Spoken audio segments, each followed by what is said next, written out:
Paul, thank you so much for joining us today on the Athletics of Business podcast. Who knew, what is it now? 24 years ago, maybe longer than that, when you were absolutely drilling us when I was an assistant coach at Texas A&M and you're playing at Iowa State, that I one day would be hosting a podcast called the Athletics of Business and have you on as a guest. I appreciate you. Thank you for having me. It's Texas A&M and a lot of those former, what would it be? Southwest Conference? No, we're the Big 12. We're the Big 12. No, well, the former Southwest. Yeah, I know the former Southwest teams really fought it in those first few years of the Big 12. Yeah, thanks for pointing that out. Well, I just mean in your defense, it was kind of they were sort of running into a buzzsaw. Nowadays, with Baylor's really good, and Texas A&M, Texas Tech. Nobody would think twice if they did well in the Big 12. But at the beginning, it was a little rough. It was, especially playing you guys in the way Tim had you guys playing defense. Yeah. And no, but I'll tell you what, it's really turned into just an unbelievable basketball conference. Mm-hmm. Yeah, it's heartening for me. And I think your clones are back too, by the way. That's what I gather. Yeah. Do you watch a lot of basketball still? No, I watch zero basketball, which is frustrating to people because they almost want me to watch it more than I want to watch it. I mean, I'm sure you have gone through this in various stages of your life, but like for me, I really squeezed the towel dry by the end of my career, and it's just not interesting to me. Like I can kind of tell how it's going to go from the beginning, and so it gets boring really quickly. Well, and I have to be honest, I find that intriguing. Right. Because there's so much about you and your story and your journey. And we'll talk about that. And I filled the listeners in, obviously, on the introduction before we started recording. But you were a mechanical engineering major at Iowa State. Okay. Not just any mechanical engineering major, 3 times all Big 12, all academic team, right? Senior year, your second team, All-American. And then all of a sudden you find yourself with this creative mind in this creative space. How did that happen? Where did that come from? Well, first, I think it's important to note that I didn't know what I was doing when I decided to major in engineering, in that I still don't really know what engineers do. I will say that I decided to pursue that degree largely as a way to cover my ass. Like I thought that I was going to play professional basketball, but I come from a town of 700 people. No one in my family or extended family had even played college sports. So it was crazy to think that I would do that. Even though on the inside, I felt like that was possible. So an engineering degree felt like an extremely practical way to say, like, look, I'm taking something seriously here. And the truth about engineering is that you either do it well or you don't do it at all. There are very few people who get like a 2.8 GPA in engineering, because you're either in the flow of the river, just keeping up, or you're flunk out. So I think it was hard. It was really hard. I'm not going to try to make any bones about that.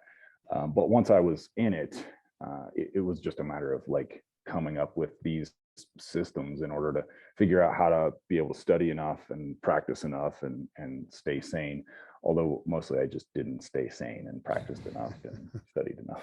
It is pretty amazing when we look back on the things we did at that stage of our life, right, as college athletes, and like, okay, how did that work? But if we could just for a second, there's so much we want to jump into, back up, because I want you to tell our listener about your childhood, about being raised in Kansas, about what the town was like, about how basketball became such a big thing in your world and where it took you.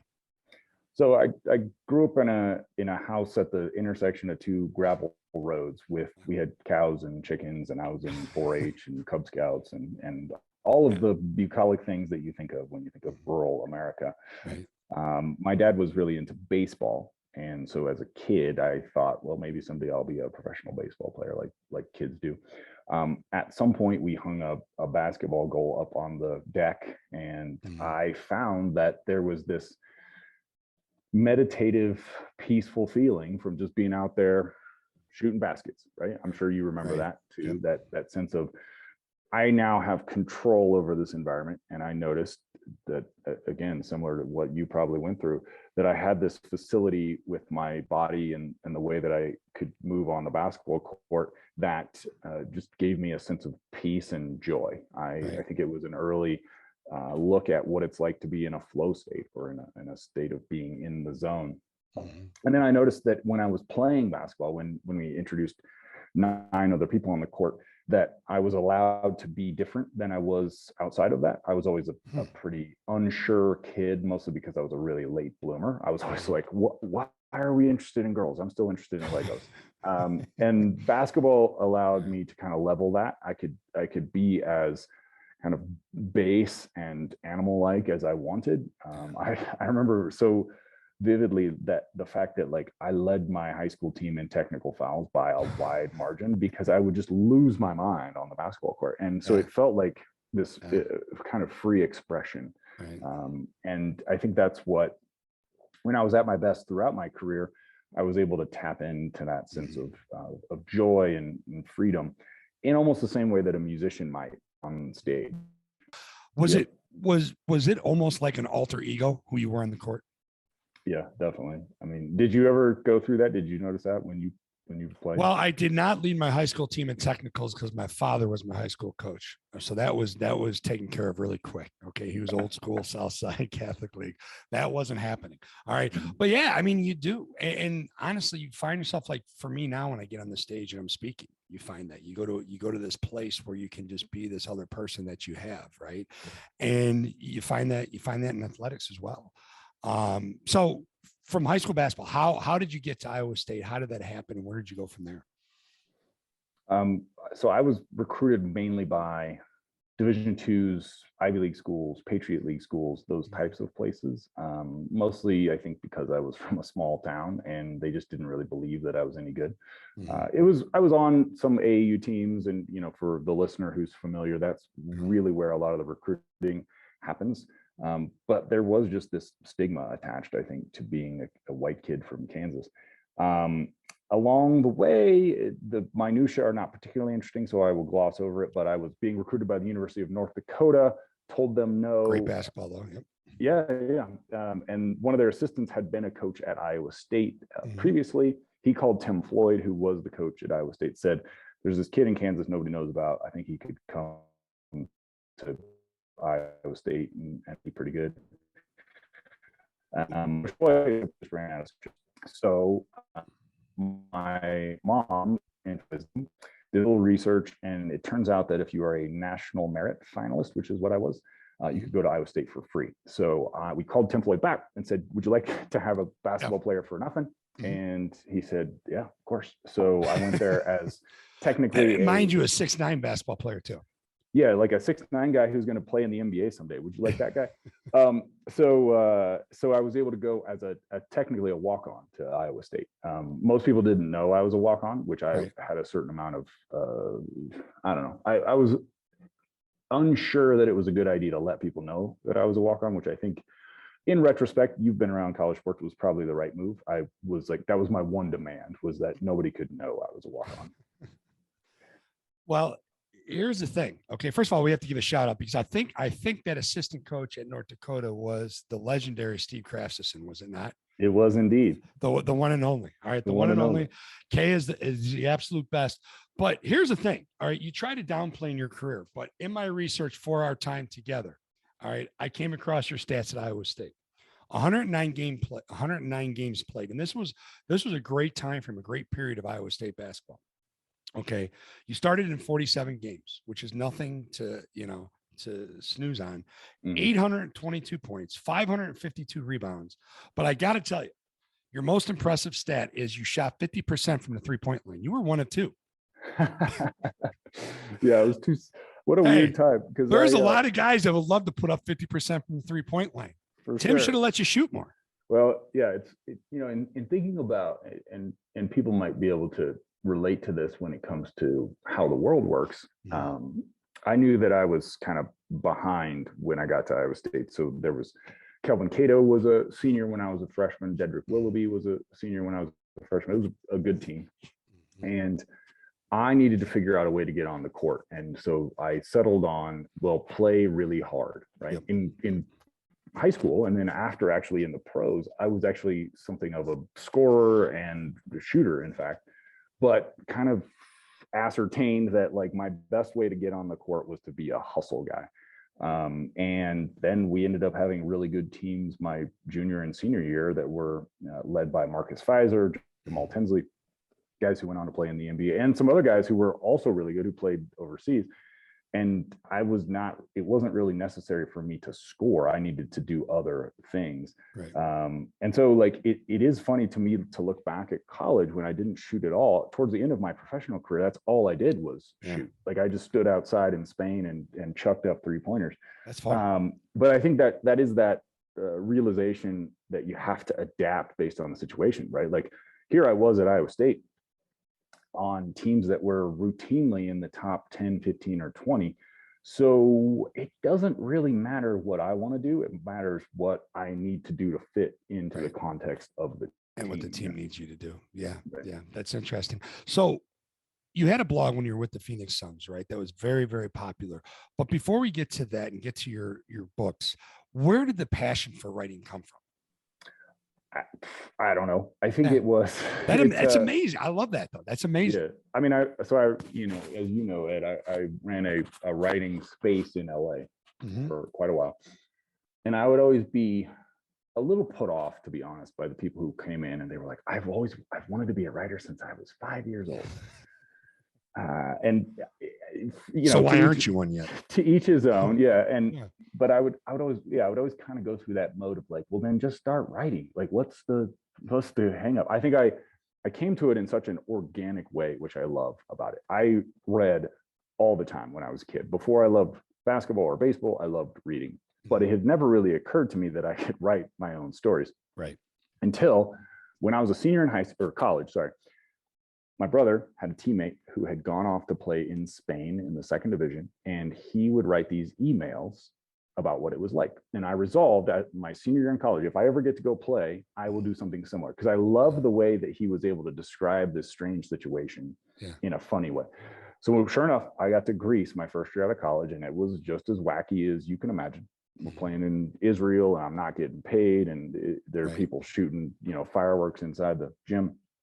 So I started writing every week, kind of a journal that would go out to this listserv of 20 or 25 friends and family back home. And then I quickly realized that if I made it funny, they would respond and I would be less lonely. And then it just grew and grew and grew. And people were like, hey, I'm forwarding this to 10 people. Can we just put them on the email list? So over the course of 4 years previous to me playing for the Suns, I was just writing every week about what was going on. And then when they asked me to write a blog for them, which was new and different at the time, I already kind of had this shtick and also knew like this might be my chance. I'd always thought I would write a book when my career was done.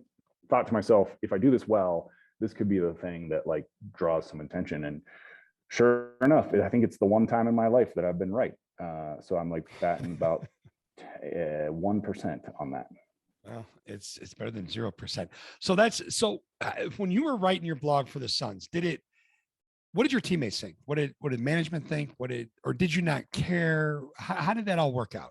Well, basketball players can't read, so it's fine. They didn't know where it was. They also didn't know how to get on the internet at the time, so it was fine. No, I honestly didn't care because I had come to a space where the year before all this, I was playing for the Chicago Bulls, had my kidney and spleen ruptured, almost died on an airplane from Indianapolis back to Chicago. How did that happen? And I played what is still my career high in minutes in the NBA, like 27 or 29 minutes. Okay. Because Scott Skiles, the coach, was so mad at everybody else. Tyson Chandler and Eddie Curry were on that team. It was a really bad team.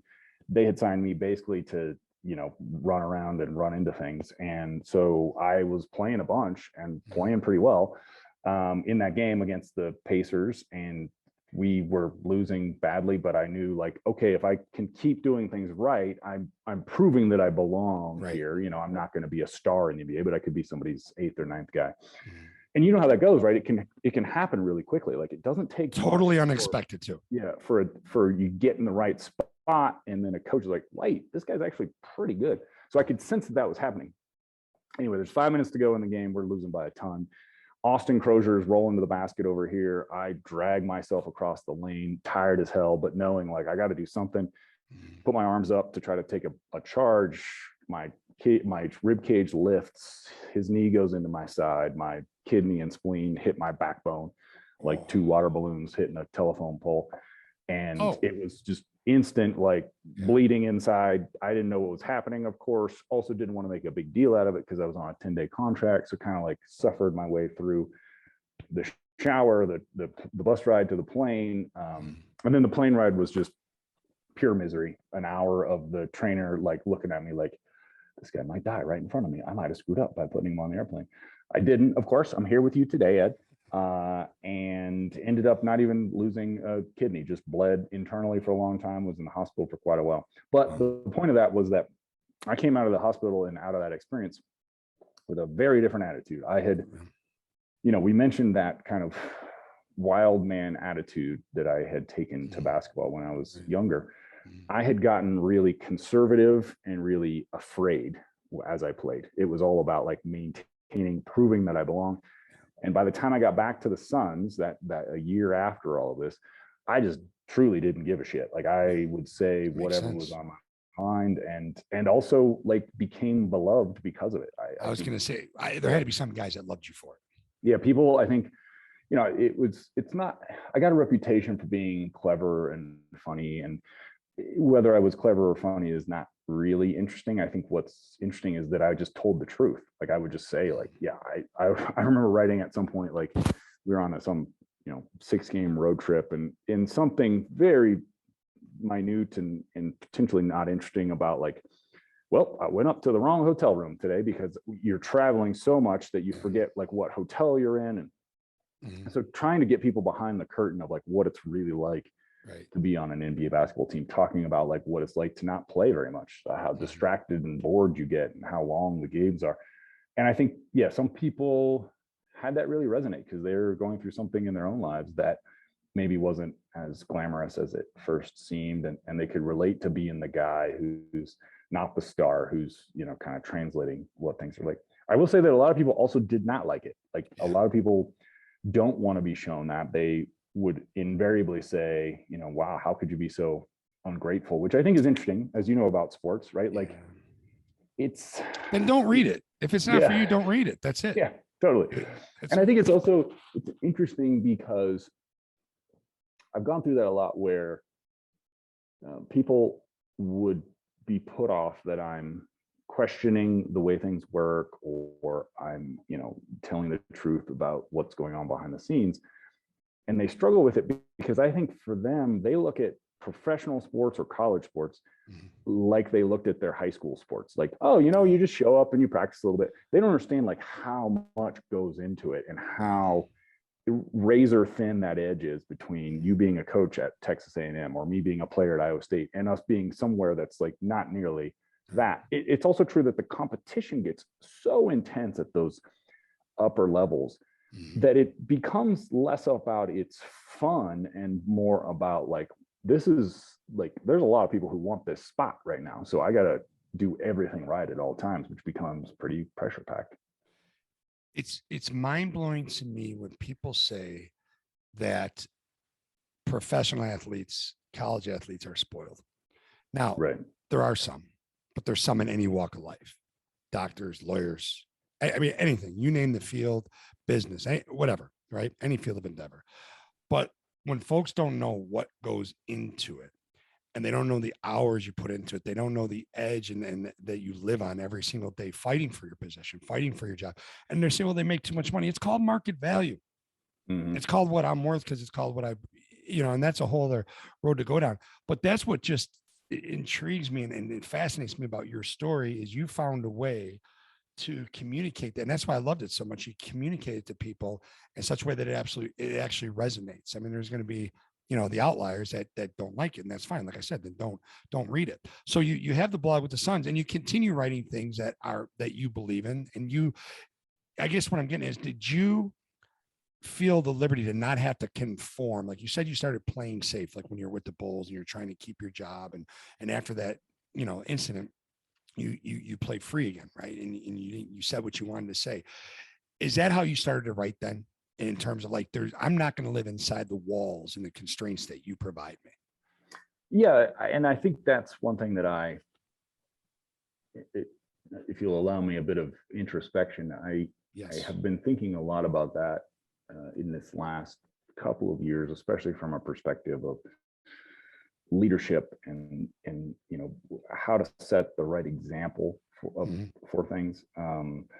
I would often see things in sports or just traveling, whatever, that didn't make sense to me. I felt like I had a pretty good grasp on what was good, bad, otherwise, when it came to the way I was raised and the values I had. And so I would, stop and think like, something's going on here that I don't think you're seeing entirely. And I think that's one of the great values of writing and of being a thinker in general, is looking at things that are accepted one way, raising a point that like, maybe it's not quite like you think. And then presenting that to people in a way that is hopefully entertaining enough that you can get them from the beginning to the end and they can take something away from it.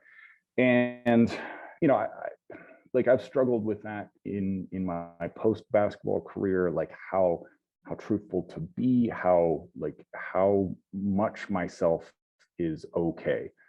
And I think what I come back to often is that the times when I've been the most myself, I've been the most successful. Now, the problem with that is there would usually be some kind of obstacle in between, some sort of short-term cost, right? Okay. So when I wrote that, when I was writing for the Suns, I actually thought this will be a thing that adds value to my NBA potential, because, if I'm going to be the 9th to 12th guy on your team, I'm not going to play a ton. I'm probably not going to have that much influence on the course of your team's season.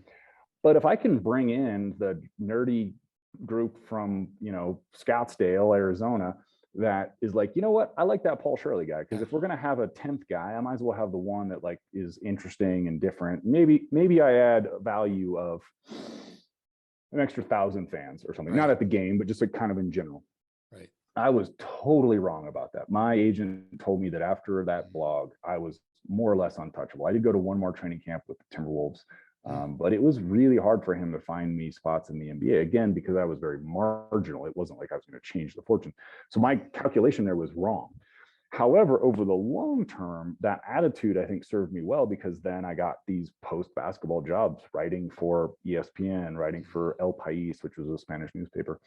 And then similarly, I think that attitude has served me well in business, but I often forget to take it. I get Gollum-like and closed, and I start to think like, well, it's about protecting what I have. It's not about being open to the weirdness that is me, because I'm a pretty weird guy in the sense that I've had such a strange life. Usually, if I let that kind of freak flag fly, people respond really well to it. But I'm just like everybody else. I will get scared, I get fearful, and then I start to become a little tight about things. So you can feel that, right? I mean, when you start tightening up a little bit, and you crawl into that space, you can feel that you are not like, you're banging your head against the wall. You're not yourself. So with your level of self-awareness obviously increasing with age, and by no stretch of imagination am I saying you're old, Paul, but with your self-awareness increasing with age, do you find it quicker now? Do you feel that happening quicker, and are you able to snap out of it quicker? It's a constant battle right now because of what's going on with the way we share information. It seems like there's the potential to damage yourself unknowingly because information can spread so quickly. Now, with that said, I think I am more in touch with what I really value as someone who is aging. And so that's where the lack of caring sometimes comes in. I had to give a talk recently. It was actually like a 3-hour seminar at the University of Kansas about habits, routines, connecting to your why, those kinds of things for some students there.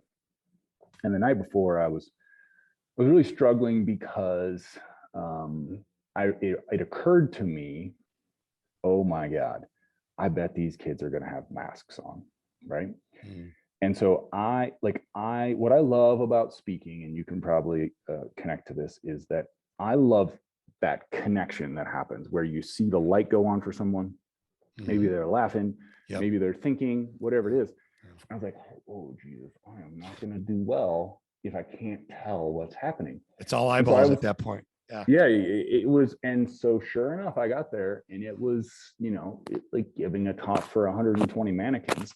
And afterwards, I got great feedback that it had gone really well, but I had to pull every trick out of the book to keep these kids' attention.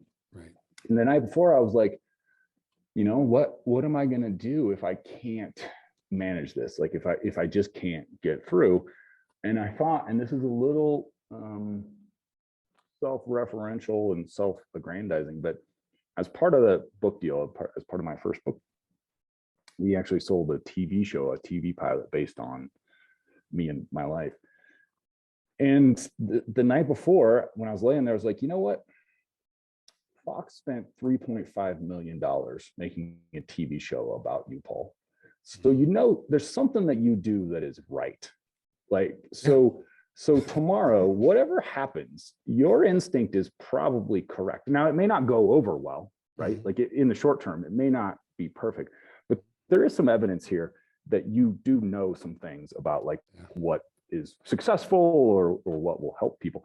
So I think as I age and I get more evidence, because I'm just as brittle and insecure as anybody as far as like, you know, is this the right thing to do? Right. But I do get more evidence all the time of like, there's something here, you know, Right. that it works for people. So that then gives me that confidence to let go and to quit tightening up. Yeah. Yeah.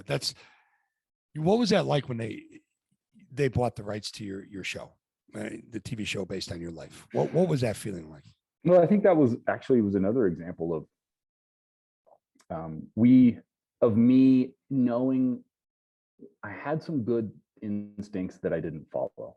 And by that, I mean, the process of selling a TV show is that in our case, so, you know, I got an agency to do the book deal. And as a part of that, I got a TV agent just without even meaning to. And he said, why don't you come up with an idea for a TV show? And I said, why is cracking 12th man on an NBA team? And he said, let's go sell it. So we rolled into a pitch meeting. And, you know, having been around at writers and having lived in LA, I know how seriously people take pitch meetings. Right. And it's not to say that I didn't prepare for it, but I went into it like, I don't really care if we make this TV show. I went into it and shook people's hands and said, here's what I think, here's what we should do. You know, I've been packaged with an executive producer and a director. They were lucky, not lucky, they were happy to be led, I think, by someone who just said, here's the plan. And we sold it. We sold this pilot, right? They commissioned us to write it. The writing was good. So they commissioned us making it, which meant that, as I mentioned, we spent $3.5 million. And I think in that process, I slowly lost confidence in my initial instinct. I wanted to tell a story that was similar to what I'd written, which was, it's not glamorous. It's kind of more mundane than you realize, kind of a behind the scenes, like thing that almost like what we now sort of accept as the norm, if it's The Office or any of these other shows where it's like, you think it's this way and it's actually this way. But as we went and executives got attached and more money got attached, they were like, well, we want it to be glamorous.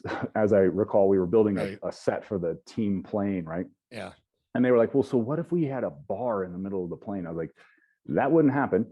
And that's actually not funny, because like, what's funny is how tired you are. And it's relatable to arrive at 3 a.m. in Orlando and not know which city you're in. And they're like, well, what if we had like hot bartenders? I'm like, that's not the story that I'm hoping to tell here. And I think in a lot of ways, my instinct was correct, but I started to cave in because of a lack of confidence. Right. I was 26, 27 years old. And I was like, maybe these people know better than I do, you know? And I think that's something we all fall victim to, is that we are prone to lose steam around our own self-belief.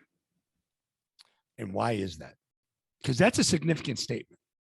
Mm-hmm. We all, you know, we all have our thoughts on that, but I'm very curious, because I believe that wholeheartedly. And sometimes it happens the more we throw ourselves into something. And what people don't realize is the more we throw ourselves into something, the more opportunities there are for other people to project their lack of belief in us on us. And you know, so why is that you well, I think it is there's a double-edged sword to being open to both sides of the story.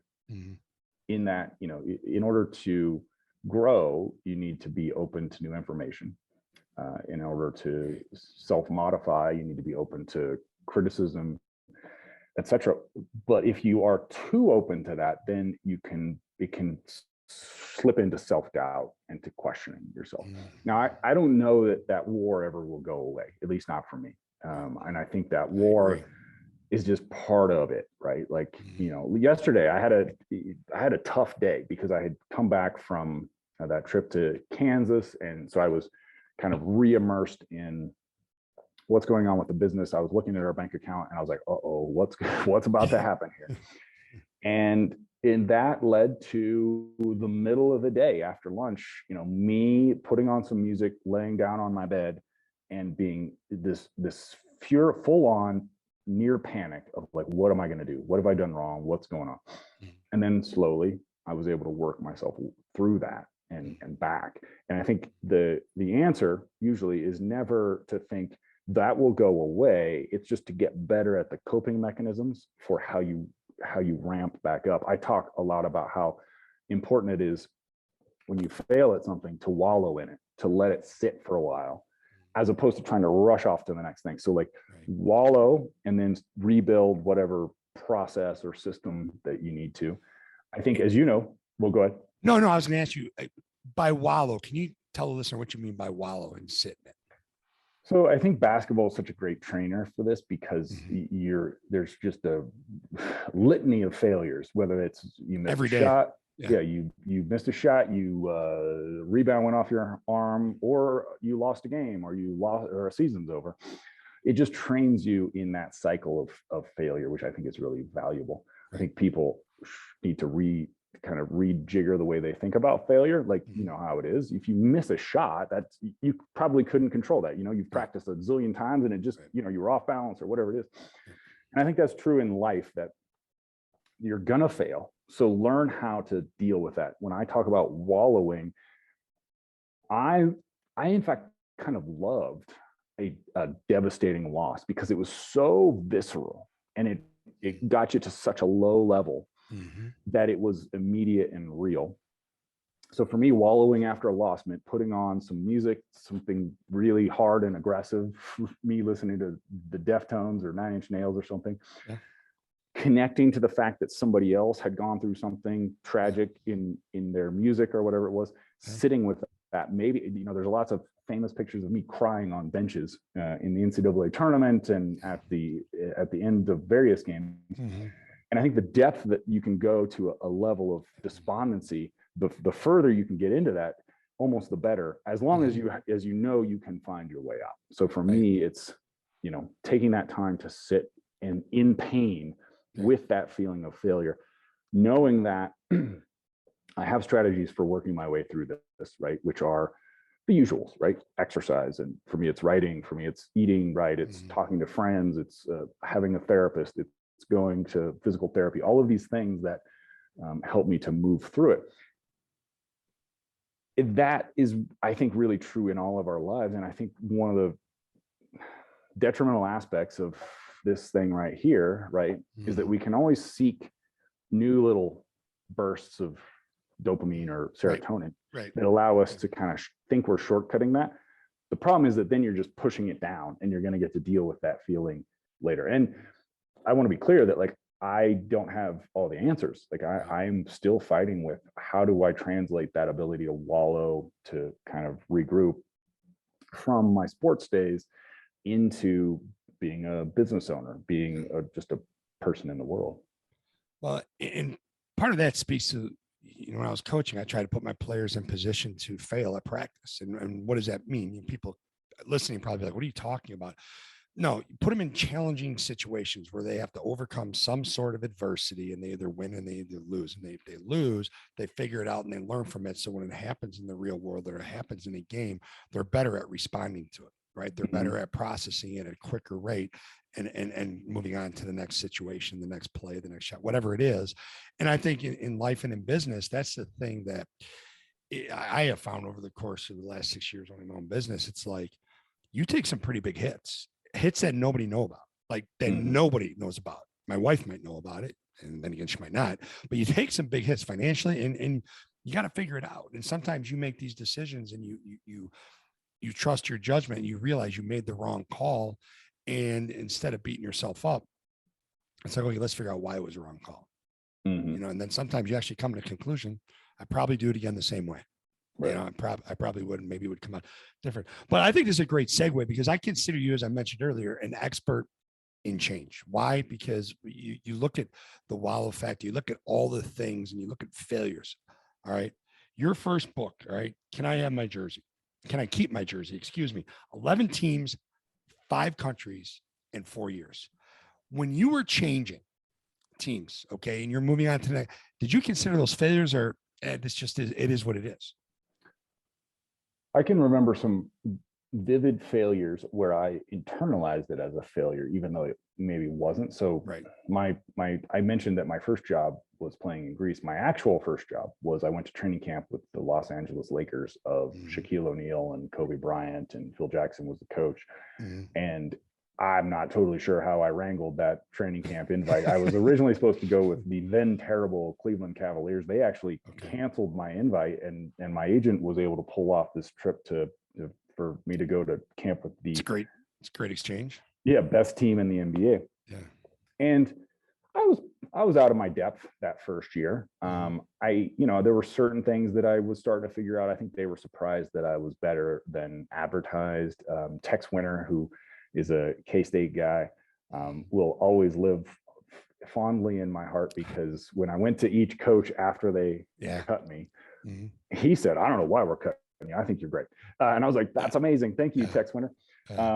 But even after I got cut by the Lakers, I went back to my hotel room and collapsed in tears, because I felt like I was close, but I knew on some level that I wasn't close enough yet, you know? So there was, I think there was a mixture of I have failed, and also I have a lot of work ahead, right? And that can be intimidating. And so that happened many times where it was an abject failure, like I've been cut. Right. There were also situations where it's kind of a gray area. It was hard to say, like, did I fail? Was it just not quite the right circumstance? That kind of thing. When I played in Russia for 2 months, I knew I had made a mistake as soon as I got to the Aeroflot terminal in New York City. I was like, I always thought it would be just interesting to go to Russia, to play there, to live there. But I could tell, like, this is scarier than I realized. Like, I think growing up in the Cold War, I was just kind of predisposed to being a little scared of USSR based things. And so, like, maybe the failure there was unavoidable, right? I was interested in Russia. I went to Russia. I didn't love it. I played okay. I made quite a bit of money for, the 2 months I was there, and it gave me a life experience. It's hard to chart that as a failure or a success. But back to your point about change, I think sports teaches us this, right? This ability to deal with new situations. One of the things I found fascinating about having to go from team to team, and you can relate to this, I'm sure, Ed, is that from the outside, it looks like if you show up on a new team, your job is to score some points, get some rebounds, help the team win, right? What people don't understand is that there's 12 other personalities on the court. There are 5 coaches, there's support staff, there's a GM, and you got to quickly plug in to this like matrix of personalities and figure out, where do you land? What do people need? How can you be empathetic to what they need out of you quickly, while also holding true to what you need to do for yourself? And that's the thing I found the most exhausting about moving from team to team was, as you know, it's not just a, take this spare part and plug it in. It really is kind of a living being thing. And I think that ability has served me well, the ability to figure out, like, what is the situation? How do I deal with it? And that, I think that comes back to the importance of sports when we're young, in new experiences when we're young, like training that ability to be able to fit in and figure out, like, where you stand in a situation. It's interesting. I mean, there's so much there. And again, you feel like you get better with it over time, but it's still a constant battle, isn't it? And how do you stay resilient with it? I mean, I think that's a big word for what you've done. And then we haven't really talked about it much, but how do you continue to stay resilient with it when the battle's there every single day? I think that's where I come back to my battle cry about systems or processes, as I call them, right? So there's a meditation guru named John Kabat-Zinn. He talks a lot about mindfulness meditation. And one of the things I like about him, he's very practical. He's not a woo-woo guy. And he mentions that, like, with meditation, if it deserts us when we're at our most stressed, then it's not worth a damn, right? And so therefore, the practice, and in the true definition of the word, of meditation, is you are preparing for when times are tough. And I think that's true for all of the systems that we build in, whether that's healthful eating, exercise, relationships with a significant other or families, the way that we get up in the morning, right? So I'm such a believer in my morning routine of, we don't need to go into my morning routine, but it's very rigid, in part because the rest of my life is so chaotic. I need to know that I can count on that each morning. And I think these baseline systems are what allow us to feel resilient, even when we are in that wallow period where we know, like, coaches would always say, right, guys, you can think about this game until midnight, whether it's a win or a loss, and then tomorrow's a new day. And I think that's true in our lives, in the context of, we know we have these systems in place that we can count on. And so therefore, I will be carried by the systems back to stasis, as opposed to having to generate, like, oh shit, my world's falling apart, I got to come up with a whole new routine for tomorrow morning. That is unreliable. But what is reliable is knowing, here's who I talk to when things go badly. Here's the music I listen to. Like, well, it goes back to the story you shared with us about yesterday, right? When you looked at the bank account. I mean, that was part of your process. Now, you cannot, well, you can, because it's your routine if you don't want to discuss it. But if you're willing to discuss it, our listener right now is probably dying to know what your morning routine is.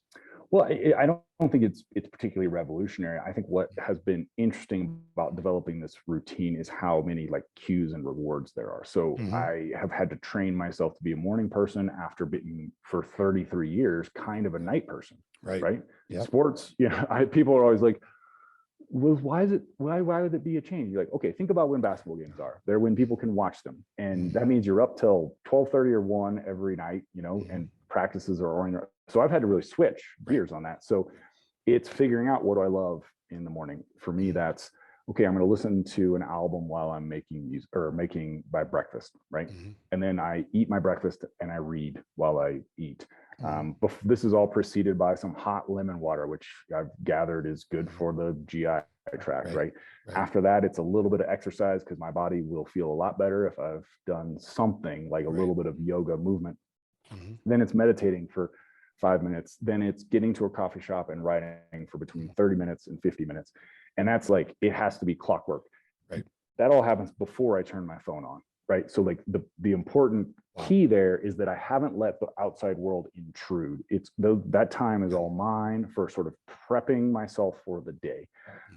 And that, even within that, when I'm laying there in bed and I'm like, God, I don't really want to get up because it's 6:30 and I used to sleep till 9:30 in my basketball days. It's knowing I can look forward to that album I'm going to listen to. I can look forward to the bacon and eggs that I'm going to make myself. So it's also tricking myself in a lot of ways through these little kind of cues and rewards. And then feeling like some days by 9 o'clock, I've done more than most people will do in a day, which is not to be, mean about that. It's just that because I've committed to this system, I know I can control how much I write. I can control my meditation. I can control all these things. And then the day is going to spin out from under me, probably, like you just can't life control. Happens. Yeah. The emails that you get, the emergencies that come up, but I can control that the way that I start the day. What time did you say you start at? What time did you get up? It depends. Today I was up at 6:15, which is still a little too early for me, but it's between 6:30 and 7 for me. And that's not, there's a great meme going around of, like, how to be a success. And the guy's like, well, I get up at 4:30 and then I take a cold shower and then I do my self-affirmation. And also my dad owns a tech company. Right. So, like, and that last part's really key, by the way. Yeah. So I think like, there's a lot of fetishizing of early you get up and people taking cold plunges. I think it's just a matter of figuring out what's a buck at a time that you can control, and then how within that time can you do a series of things that are good for you without gutting your way through them, right? Like figuring out these little cues and rewards. So for me, it's now enough. I love the taste of hot lemon water. It makes me feel great in the mornings. So that's a thing that is its own cue. But when I first started doing it, I had to like reward myself with like the music I was listening to. Do you know what I mean? Yep, I absolutely know what you mean. Yeah, I love the cues and rewards, and we can go into that big time. But what I want to go into now, and this is part of it though, let's talk about your latest book, The Process is the Product. Yeah, I mean it's right there in the title, right? Like it's all about how to fall in love with your process.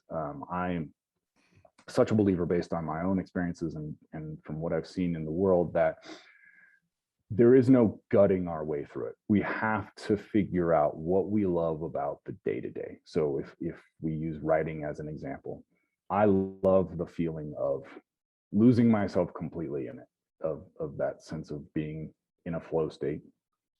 But I also love a turn of phrase that makes me laugh, or the sense that I can make out of things for myself by writing.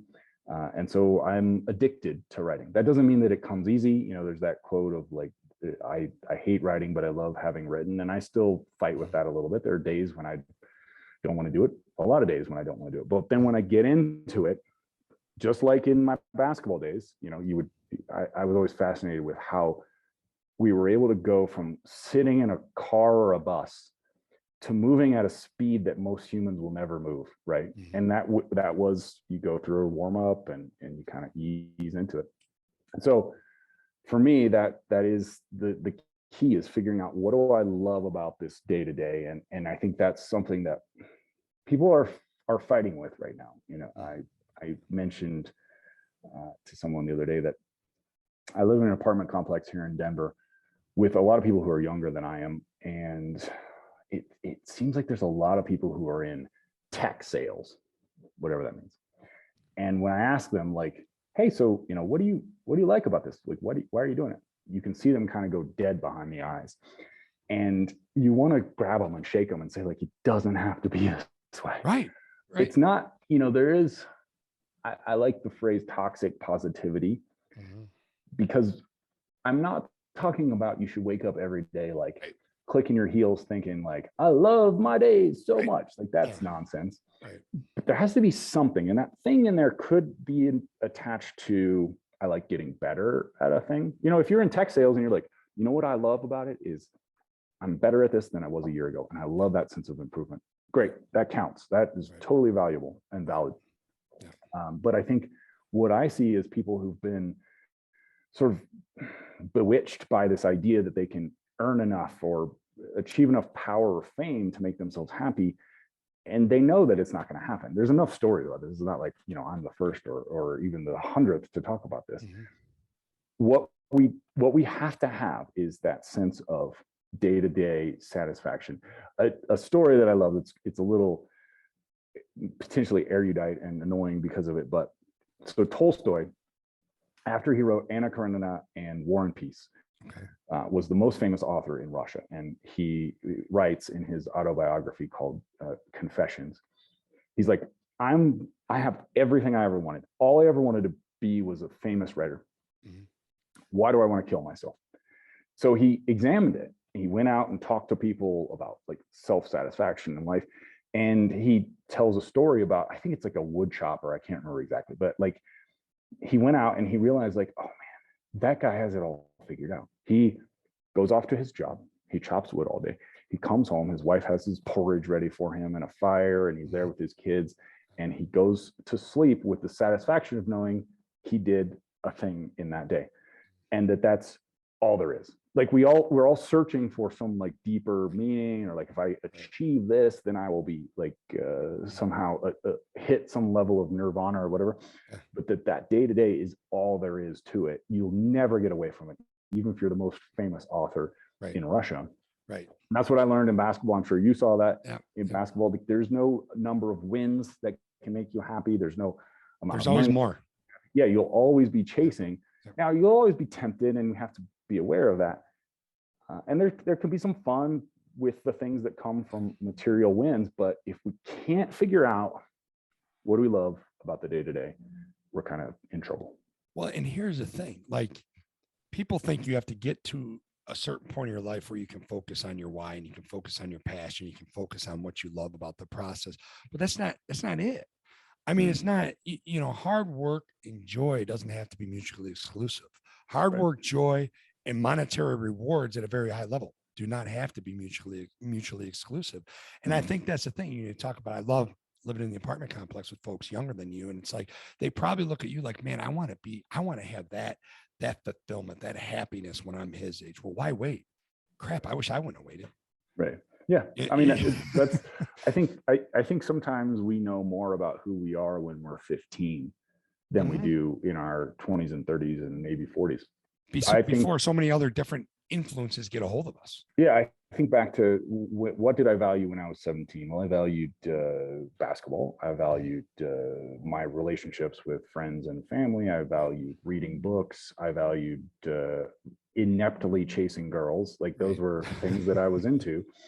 And I think I got away from some of those things, but in a lot of ways, I was already kind of actualized, and then I got distracted by what society told me I needed to do. Right. I feel like now, I love, like, I would like to be able to, when maybe the world gets a little more normal, travel more again. But other than that, I don't have a lot of desires. The reason I like to travel is connection. I've identified that my values are personal connection and self-improvement. Those are the two main ones, right? So I love connecting to people, and I love feeling a sense of improvement. There are obviously others that I'm into, but anything that attaches me to that. So I might need money to go on a great trip or have a great meal, but I don't necessarily care about like having 17 different houses all over the country. Right. I might want to have a house that's big enough where I can entertain, because that comes back to that connection piece. Yeah. But like you're saying, we can identify those values pretty early on. I talk a lot about, like, if you can find that North Star, right? Like, what is the big why? And then back down to like, well, what is my system to get to that? Reverse why? engineer it. Yeah. You'll probably be okay. I remember trying to articulate this when I was very young and not knowing how to, but I have a little bit of an issue with like the stereotypical goals, and now people will have these like vision boards. The truth about life is that where you're trying to head, that destination is always changing, right? So you can't actually control what's going to be on the other side of the event. I wanted to be Larry Bird, right? Now, by the time I got from age 12 to, let's say, 25, there were a series of things that had changed where that probably just wasn't possible. Like, I just wasn't, we have to be honest, I just wasn't quite good enough. I was pretty close if we're measuring me against everybody in the world. But I then had to modify, like, what's a realistic goal? Oh, a realistic goal might just be have a 10-year professional career. Right. Now, with the book, right? The process is a product. What can the reader expect? And who is this book perfect for?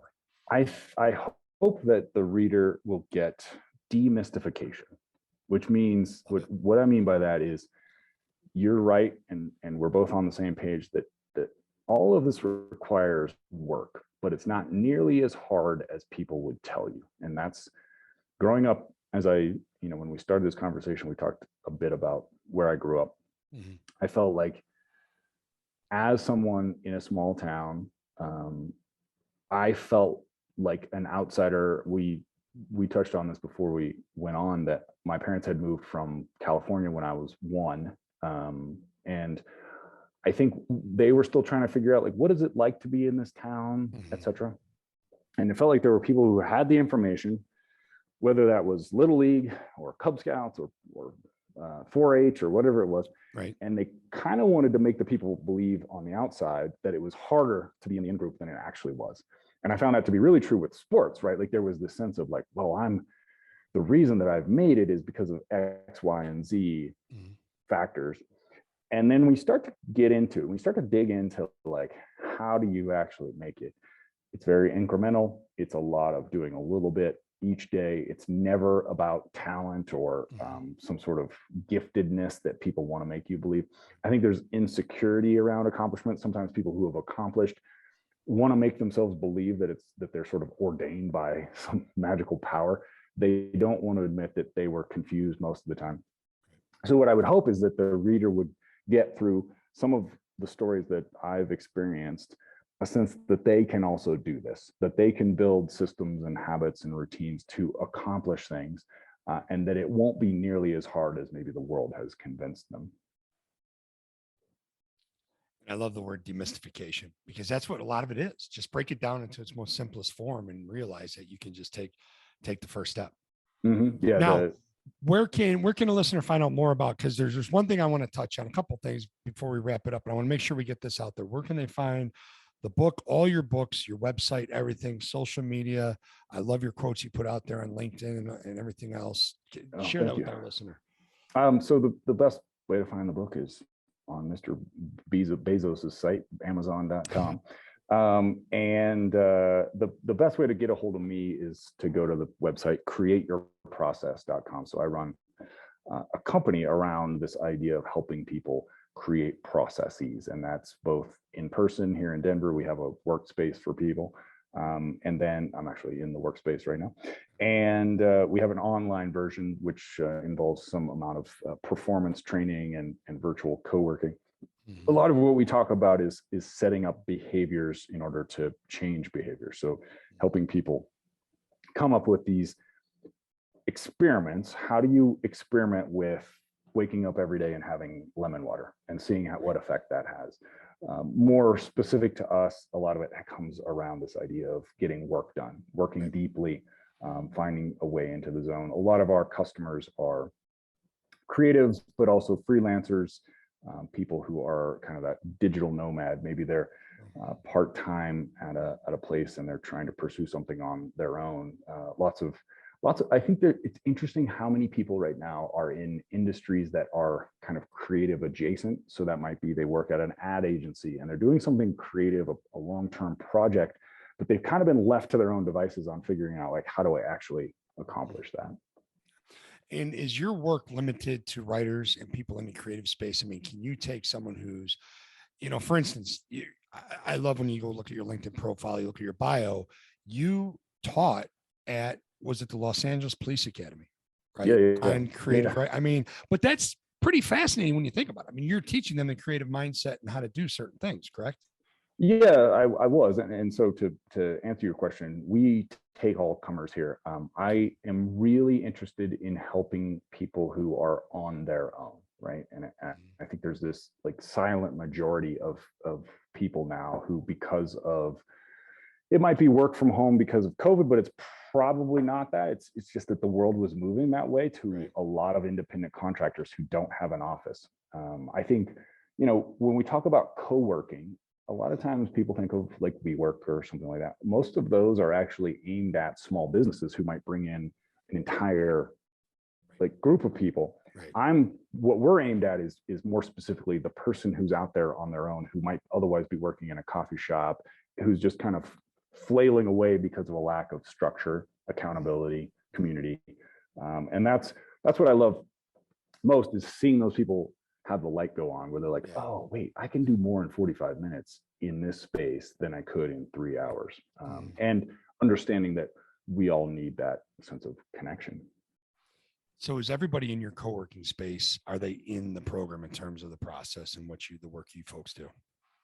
Yeah, so we run defined work sessions all through the day, which was a big debate for me when we were in LA with a writing space only. There was some push to like have us just be kind of a free for all, people could come and go as they please. And thankfully, I'm happy for this. We really committed to this idea of sessions. So in the same way that you might go to yoga classes or CrossFit or Orange Theory, people come in for either hour-long or 2-hour-long sessions. If they're an hour, we have them write a goal for the 45 minutes of work on a giant chalkboard. At 45 minutes, we'll put on loud music and make them stop working. They come back to the board. We would say, Ed, your goal was you wanted to spend 30 minutes on a pitch deck and send 2 emails, right? And you would say, yep, I spent 30 minutes on the pitch deck and I was able to send 10 emails. And we'd be like, great, but tomorrow, does your goal need to then be changed a little bit? So it's helping people see what they can do within that time frame. And what I love is the fact that then people connect to like-minded humans, right? They're like, oh, wait, other people are going through this. Other people are having a hard time sitting down and concentrating. We've created a space that's here in Denver, right? That's really meditative, I think, and helps people to get rid of those distractions. So, turn your phone off. There's no calls. There's no talking in this work area. So it's pretty formulaic around an idea that the more constraints you build, the better chance you have of actually achieving a state of flow or of deep work.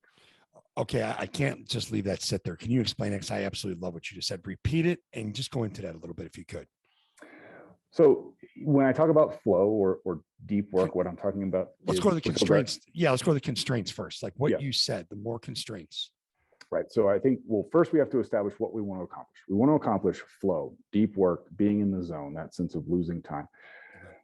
Unfortunately, or fortunately, I don't know, rarely do we achieve that in a sort of open world where we're just like wandering through the day. It's more realistic that we will cue ourselves into a state of deep work or flow, and that we then reward ourselves for achieving that state of deep work. So if we think about basketball as an example, practices are not indefinite. I mean, sometimes they felt that way when Tim Floyd was coaching, and I was like, is this ever going to end? I mean, practices and shoot arounds for you guys. You guys were insane. Yeah, those times were nuts. Sorry, I had to throw that in. But let's take the example of a game. A college basketball game is 40 minutes long. It doesn't just go as long as we want, right? Or as until people stop playing. And within those constraints, those very defined constraints of the time, the space, right? The court is 94 feet long, and I can't remember how far across. But within those constraints, you achieve these amazing feats of creativity because people are in a flow state. So weirdly, and this is hard sometimes for people to see, because what they want to believe and what they've been taught is that the more time they have, the more they'll get done. And that's just not true. In reality, the more constraints you have, the more chances you have at achieving this state of flow, right? So what we see, and I will see this over and over again, that somebody comes in and they're like, I don't know if I believe in this. I don't know if I can work around a schedule. And I'm like, well, maybe you give it a shot. And invariably, they will have this experience that is nearly profound or mystical, where they're like, oh my God, because I went through the phases, right, of before the session, there was kind of poppy music on. I turned my phone off. During the session, there was very meditative, quiet music on. Nobody was talking around me. At 45 minutes exactly, it stopped. I knew there was a stopping point.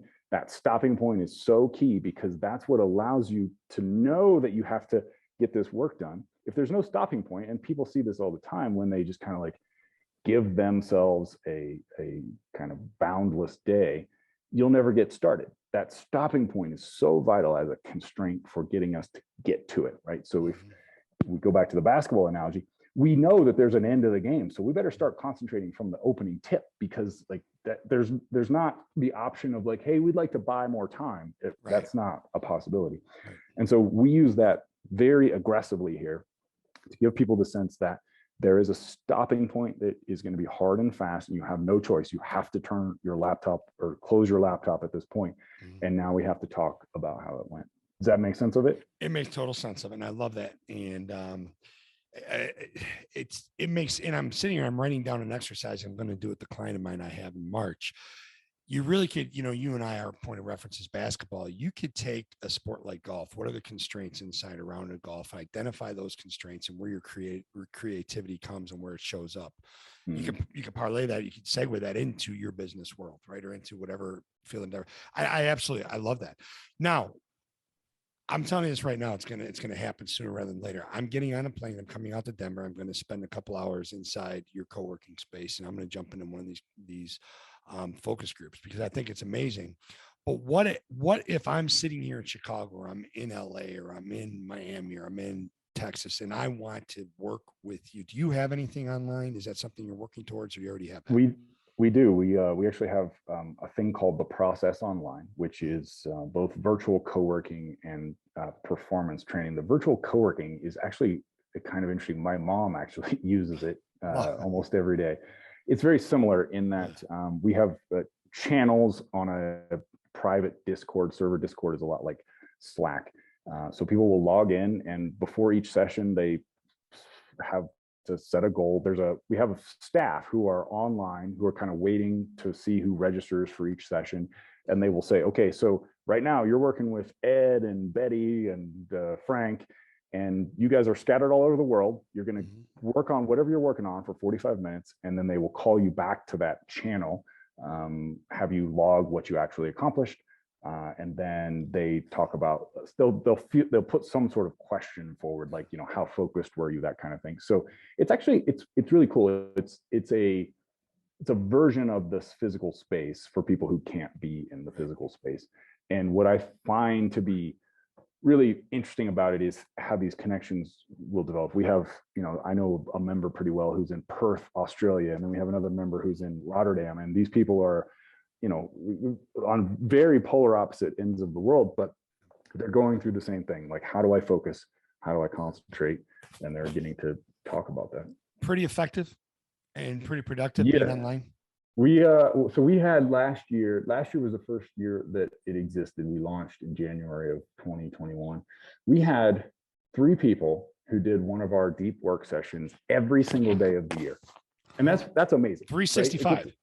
365 days. Like, we're talking Christmas Day, New Year's Day, which Easter Sunday. We've actually like added in a thing because we don't really want people. We don't want to train workaholism. Yeah. So we've gotten rid of. We don't keep track of Sundays. If people miss on Sunday, that's fine. But I found that to be. I mean, we only have even now.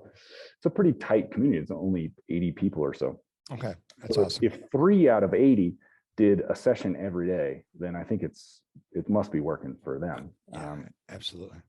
Yeah. We'll put all the information in the show notes, all the links. We'll get to the website, everything for you on social media. Paul, I can't thank you enough. I kept you longer than I said I would. I apologize about that, but thank you so much for your time. I mean, this was a wonderful conversation. We're going to have you on again, because there's about 5 bullets right here that we didn't even get to. I'm happy to do it. And Ed, I appreciate getting to know you a little bit. It is, as you said, weird how the world works, right? And I think there's this fraternity of us who've seen what the sports world is like, that I'm always happy to reconnect to.